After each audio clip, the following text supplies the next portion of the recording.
आंदोलन सुरू आहे आणि त्या आंदोलनाची थेट दृश्य आपण बघतोय। मुंबईतल्या मंत्रालयाबाहेरची ही दृश्य आहेत। आंदोलनकर्त्यांनी निषेधाच्या घोषणा देत आंदोलन केलेलं आहे। काँग्रेसचं हे आंदोलन आहे। सगळे काँग्रेसचे कार्यकर्ते आणि पदाधिकारी सगळे एकवटलेत। प्रतिक्रिया येते। इस राज्य में क्या हाल हो चुका है।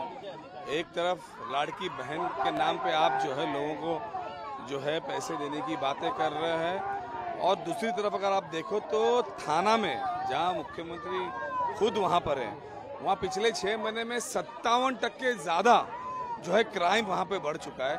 सुरक्षा कहीं रही नहीं गई है।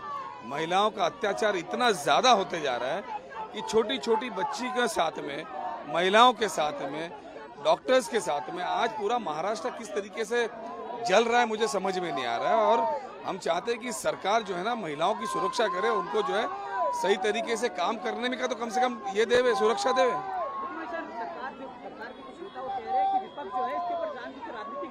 अच्छा, अगर रेप हो रहा है तो विपक्ष उसमें राजनीति कर रहा है। अगर कहीं महिलाओं के ऊपर अत्याचार हो रहा है तो वो राजनीति हो रहा है। महिलाओं के ऊपर बलात्कार हो रहा है, महिलाओं का मर्डर हो रहा है, और पूरे राज्य में जो है क्राइम रेट बढ़ गया तो ये विपक्ष कर रहा है। अरे आप जो है इतने मग्न हो जाति जाति में लड़ाई लगाने में, आप इतने मग्न हो हिंदू मुसलमान करने में, उनके नेताएं जो है जा जाके भाषण कर रहे हैं, गलत गलत जो है लोगों को उस्का रहे हैं। कई नेता तो उनके आमदार तो बोलते हैं कि जाओ जिसको मारना है मारो, पुलिस कुछ नहीं कर लेगी। और पुलिसों को बोलते हो तुमने अगर होशियारी की तो तुमको तुम्हारी बीवियों से इतना दूर करोगे कि बीवी बच्चों का मुंह नहीं देख पाओगे। इस तरीके का स्टेटमेंट मंचों से हो रहा है। तो सरकार की नाकामियां छुपाने के लिए वो दूसरों को कुछ भी बोलती, विरोधी पक्ष नेता होने के नाते या विरोधी पक्ष में होने के बाद आवाज उठा रहे हैं, तो उनको उन जो क्राइम करने वाले उनके ऊपर जो है कार्रवाई करना चाहिए। वो छोड़ के जो विरोधी पक्ष के ऊपर बदनाम कर रहे हैं।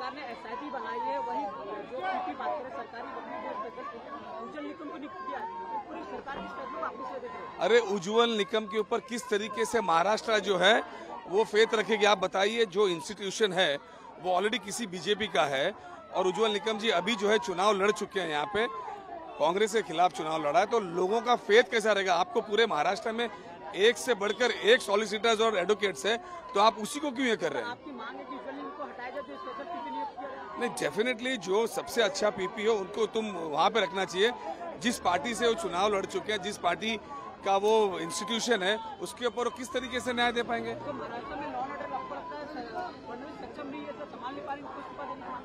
मुख्यमंत्री के खुद के थाने में अगर क्राइम बढ़ रहा है तो उप मुख्यमंत्री पर अनसक्सेसफुल है, और मुख्यमंत्री तो जीरो हो चुके हैं।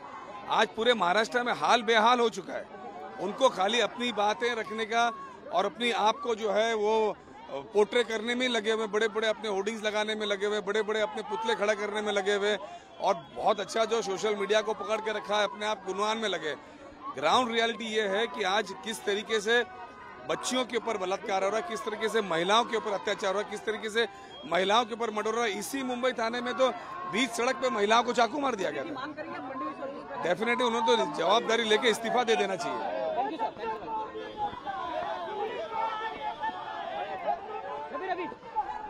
बदलापुरातल्या घटनेचा निषेध केला जातोय महाराष्ट्रभर। काही ठिकाणी ठाकरे गट आंदोलन करताय। इथे मंत्रालयाबाहेर काँग्रेसचं आंदोलन सुरू आहे। मंत्रालयाबाहेरची ही दृश्य दिसतोय। परिस्थिती तणावाची होऊ शकते। आंदोलनकर्ते रस्त्यावर येऊन झोपले आणि त्यांनी वाहनं अडवण्याचा प्रयत्न केला। पोलीस हस्तक्षेप करतायत। पोलीस जे झोपतायत रस्त्यावर त्यांना, त्या आंदोलनकर्त्यांना बाजूला करण्याचा प्रयत्न करतायत।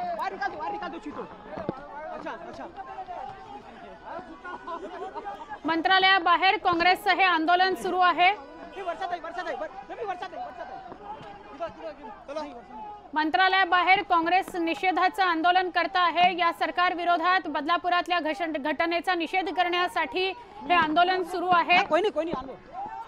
आमच्या प्रतिनिधी प्रणाली कापसे यांच्याशी बोलूया। प्रणाली, आंदोलन सुरू होतं आणि अचानक काही लोक रस्त्यावर येऊन झोपले। हे सगळे आंदोलनकर्ते होते, ते वाहतूक थांबवण्याचा प्रयत्न करतायत का? आपण जर बघितलं तर पोलिसांचा पूर्ण प्रयत्न या परिसरातील वाहतूक सुरळीत करण्याचा, परंतु आताच्या घडीला इथं आंदोलन सुरू झालेलं आहे. गांधी पुतळ्याच्या बाजूला हे आंदोलन सुरू झालेलं आहे. मंत्रालयावर हे आंदोलन केलं जाणार आहे. पुढे जा रस्त्यावर आले की लाठीमार करतात. विजय वडेट्टीवार हे सुद्धा या ठिकाणी दोन मुली, छोट्या मुलींचा आम्ही शांततेच्या मार्गाने आवाज देतोय की मुख्यमंत्र्यांनी आता उत्तर द्यायला पाहिजे. 7 महिन्यामध्ये ठाण्यामध्ये 56% जे आहे ते क्राईम रेट वाढलेला आहे. आज छोट्या मुलींवरती बलात्कार झालाय. 4 वर्षाच्या मुलीवरती बलात्कार झालाय. 2 मुली. तुम्ही 11 तास त्यांच्या कुटुंबाला बसून ठेवलं. पोलिसांनी त्यावेळी कारवाई केली नाही, पण पोलीस आज आमच्यावरती कारवाई करतायत. ज्या तऱ्हेने बलात्कार होतो, म्हणतात की विरोधक केवळ राजकारण करत आहेत. राजकारण करायला जागा नाहीये. ही मुलीची सुरक्षेचा प्रश्न आहे. ठाण्यामध्ये मागच्या 9 जुलैला 30 वर्षाच्या महिलेचा जे आहे ते बलात्कार झाला. 12 वर्षाच्या मुलीचा बलात्कार झाला. 2 शाळेमधल्या मुलीवरती बलात्कार झाला. एक सिव्हिल हॉस्पिटलमध्ये त्या ठिकाणी पोलीस स्टेशन झालं. 57% वाढला 7 महिन्यामध्ये. 57% ठाण्यामधला क्राईम रेट. मुख्यमंत्री बोलणार आहेत की नाही? महिलेची मुलीची जबाबदारी त्यांची आहे की नाही? अरे 4 वर्षाच्या मुलीवरती बलात्कार होतो आणि त्याच्यावरती आवाज जर उचलला तर तुम्ही राजकारण म्हणता. ह्याच्यापेक्षा नालायक गोष्ट कुठली असणार नाही.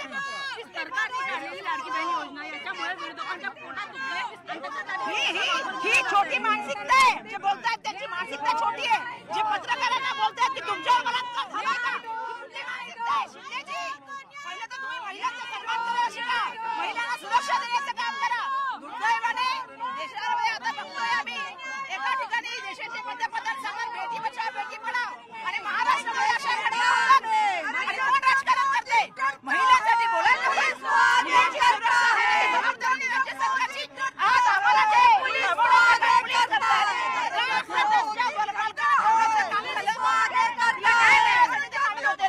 काल लोक का उतरले? काल जो उद्रेक होता तो पालकांचा होता. काल जो उद्रेक होता महाराष्ट्राची परंपरा सावित्रीबाई फुलेंचा महाराष्ट्र, रमाईचा महाराष्ट्र. अशा घटना होत असतील 4 वर्षाची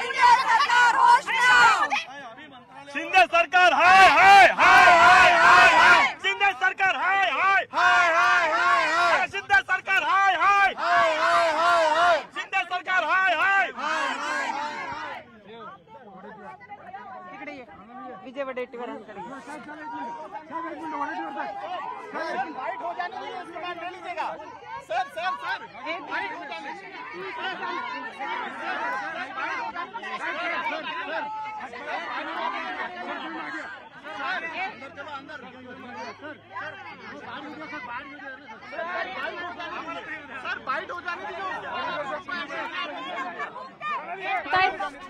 आणि नेत्यांच्या प्रतिक्रिया सुद्धा आपल्यापर्यंत येत आहेत.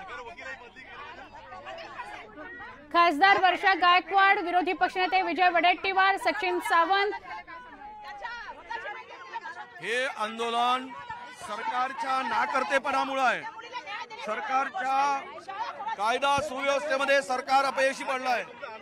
या सरकारला कायदा सुव्यवस्था सांभाळता येत नाही. हे या सरकारचं अपयश आहे आणि या सरकारने नैतिक जबाबदारी स्वीकारून राजीनामा दिला पाहिजे. मुख्यमंत्र्यांनी राजीनामा दिला पाहिजे. उपमुख्यमंत्र्यांनी राजीनामा दिला पाहिजे. कायदा सुव्यवस्थेचे दिनवळी निघाले. अरे मुलीवर 3 वर्षाच्या मुलीवर अत्याचार होतो, कारवाई होत नाही. 8 दिवस वाट बघावी लागते कारवाईसाठी. महाराष्ट्रातील महिला सुरक्षित नाही. महाराष्ट्रातील मुली सुरक्षित नाही. महाराष्ट्रामध्ये कोण सुरक्षित आहे? गुंडांचं राज्य चाललंय, लुटारूचं राज्य चाललंय, महिलावर अत्याचारांचं राज्य चाललंय. आणि म्हणून मुख्यमंत्री उपमुख्यमंत्र्यांनी राजीनामा द्यावा आणि सरकारने राजीनामा देऊन बाहेर पडावं. हे अपयश सरकारचं आहे आणि विरोधकावर आरोप करताय की विरोधकांनी तिकडे बाहेरचे लोक आणलेत, त्याच्यामध्ये राजकारण केलं. आम्ही राजकारण करतो. त्यावर कारवाई केली. जनतेला एवढी मोठी घटना घडल्यावर 8 दिवस कारवाई होत नाही आणि जनता महिला आपण होऊन उतरतात, स्वतः स्वयंपूर्ण उतरतात आणि त्यांच्यावर लाठीचार्ज करतात. 300 लोकांवर गुन्हा दाखल करतात. महिलांना पिटताय, लाज वाटत नाही महिलांना पिटताना? हे कोणी दिले आदेश? आणि काय चौकशी थांबवून चौकशी होत असताना किंवा तक्रार दिल्यानंतर प्रकरण दाबण्याचा प्रयत्न केला. म्हणून या सरकारने मुख्यमंत्री उपमुख्यमंत्र्यांनी राजीनामा दिला पाहिजे आणि या सत्तेतून पाय उतारवावं. कायदा सुव्यवस्था सांभाळण्यात ज्यांना अपयश आलाय हे सरकार लायकीचं नाही. यांनी महाराष्ट्रातील महिलांचं संरक्षण करण्यामध्ये हे सरकार सक्षम नाही, हे करू शकत नाही. म्हणून मुलींचं संरक्षण अत्याचार वाढले, महिलांवर अत्याचार वाढले, 57% गुन्ह्यामध्ये वाढ झाली. एकट्या ठाणे जिल्ह्यात कोणाच्या संरक्षणामुळे वाढ झाली. म्हणून आम्ही या सगळ्या प्रकरणामध्ये मुख्यमंत्री सरकारने राजीनामा दिला पाहिजे, गृहमंत्र्यांनी राजीनामा दिला पाहिजे, ही मागणी घेऊन आज मंत्रालयावर उज्ज्वल निकमांना जी देण्यात आलेली ही केस सोपवण्यात आली आहे त्याचा सुद्धा निषेध. हे बघा, ज्या पक्षाचे उज्ज्वल निकम आहेत, ज्या पक्षाकडून निवडणूक लढली आहे